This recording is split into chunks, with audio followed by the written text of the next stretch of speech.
Welcome to the Banker Lamp. Please enjoy the video.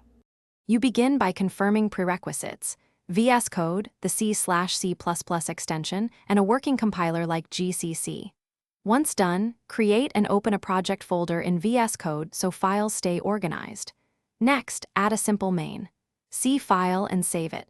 Make sure the compiler is reachable from your terminal. Type GCC version to verify. This first step gets you into the editor quickly and explains why organization and tool visibility matter before you write or run any code.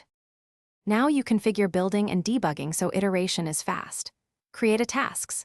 JSON that runs GCCG on your current file and outputs a named executable. This standard G option enables debugging symbols. Then, add a launch. JSON entry for GDB or LLDB so breakpoints work. Once configured, build with Ctrl+Shift+B or use the Run Task command, then start debugging with the green Run button or F5. This setup explains why automated tasks and a proper debugger speed develop. Finally, run and test your program inside the integrated terminal so input and output stay visible.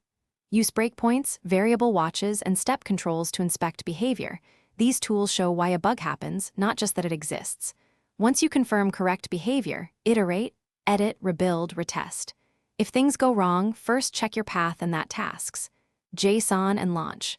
JSON match your compiler and debugger. Then read the terminal and debugger console for precise error messages to fix quickly.